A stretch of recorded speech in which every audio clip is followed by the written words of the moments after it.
Hello everyone and welcome back to the Declassified CIA UFO Files video series. On today's episode, we are going to continue the saga of Mr. Davidson, who was threatening the government to go public if they did not release to him what he wanted. So let's start with this document here. Up in the left-hand corner, we have C00015244, DTC 2317307 up in the middle, WA CITE CHCO 9236, support redacted from redacted, REWA 26258X 26258 and case redacted closed in brackets.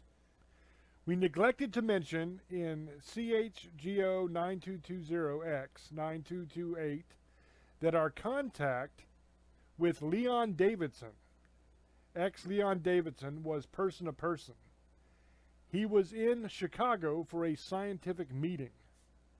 Davidson explained that he is doing an article for a space magazine.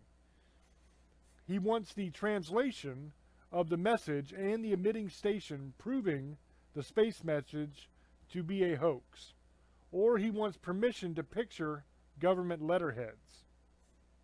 Ours and ATICS ex ATICS in his article showing government avoidance of his inquiries.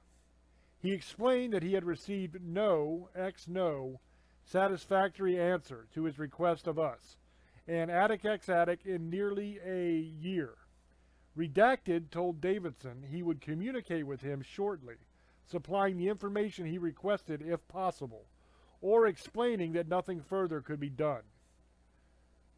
R.E. Davidson's wish to use government letterhead in event he cannot get message translation. Redacted advised this would be imprudent and suggested he not do it without the express permission of the agencies concerned. Davidson agreed this was best. Davidson was calm and pleasant, but very determined. In view of your WA 26258X 26258, we wish to bow out of this thing, but urge the headquarters, redacted, and Attic X Attic concern themselves with this man and try to satisfy him.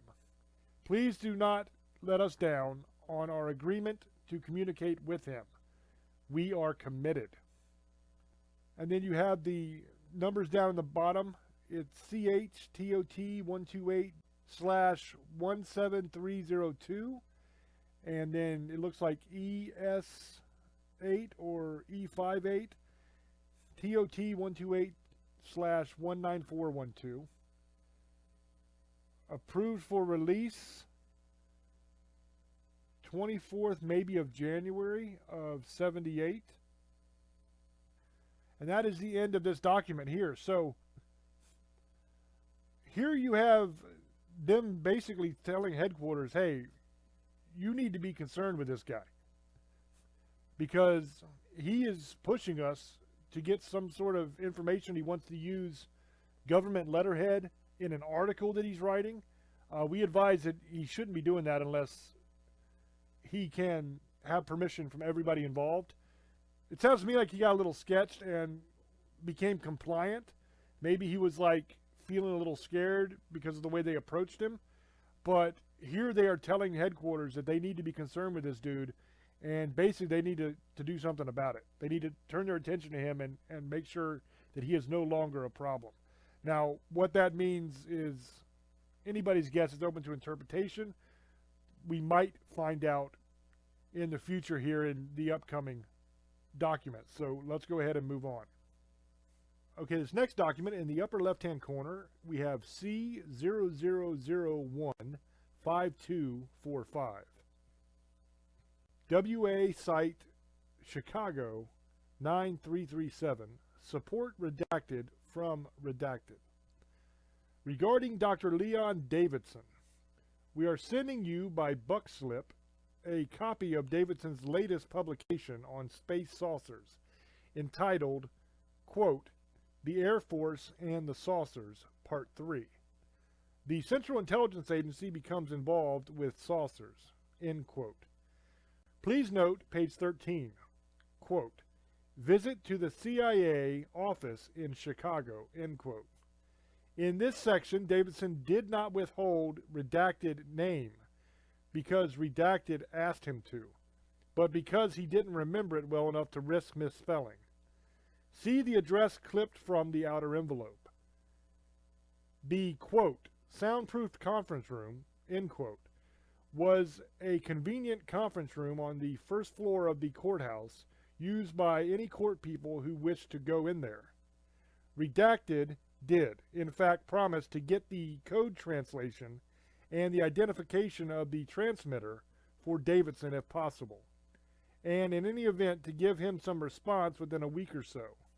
Redacted did not ask Davidson to keep secret the Chicago CIA location, but advised Davidson not to use CIA letterhead in his forthcoming article, being forwarded under buckslip, without first clearing with CIA authorities in Washington. The matter of CIA Chicago's location never came up, and this is sheer drama aimed at magazine story appeal. In our telephone conversation on 8 January 1938, maybe? It's either 38 or 58. Looks like 58. 8 January 1958, Davidson advised that his next article, presumably the one we are forwarding you, was in the hands of Pentagon right review people. Possibly, then this article is not yet on the press. In any event, again, we urge that in view of the fact that Davidson, redacted, has been dealing with CIA, he'd be put in touch with Redacted for further interminable business, and we be relieved of this chore. Down at the bottom left, you have CHTOT 31-15282 or 52. I'm not sure. That's kind of smudged. And then underneath that, you have ESW TOT 31/16352. And it was approved for release, looks like the 24th of November of 1975. So here they're talking about the article that he did release and what he said in it, and about the rumors that were kind of swirling around the article that the CIA asked him not to review the location and all that kind of stuff. So it's just a little bit more background information on the article itself and the CIA's response to it. For this document, in the upper left-hand corner, we have C000-15246. Several redacted things. 102-0252, it looks like. Site contacts New York 7866, contact/Washington. Regarding case and contacts, Washington 75335. Believe established agency channels. Redacted. In New York will handle ORD request for UFO fact or fancy most expeditiously. If we get into these routine film actions, it generally tends to confuse the harmonious relationship on film procurement. And then we have redacted, and then we have, looks like ET, and then redacted all the way the rest through. So it looks like here this is some sort of document about working with either the movie industry or documentaries or something like that, some sort of filming and studio stuff that they are handling requests for information, it looks like. Okay, that looks like a pretty good place to end this episode. So on this episode, we learned more about Leon Davidson and the article that he wrote. We got some background information there. We found out that the Chicago office of the CIA was very concerned about how he was handling things and that he wasn't really playing ball or listening very well. And they wanted headquarters to kind of look into this dude and deal with the situation before it became a problem. We learned in the next document that they were concerned a little bit because he did not leave out a redacted person's name because they asked him to, but rather simply because he couldn't remember how to spell it. And that was a little bit concerning because he's, once again, not playing ball. They also dispelled a few rumors that must have been circulating during the time about what they had said. And then the last one we covered on this episode was just a request from film studios, I think, is what that appeared to be. So that's it for this episode. I hope that you enjoyed it. We're going to continue to do these, and maybe we'll get to see what ends up happening with Mr. Davidson, if anything at all, if it's covered under these documents. We shall see. Until I speak to you again, love many, trust few, and do harm to none. God loves you, and so do I. Bye-bye.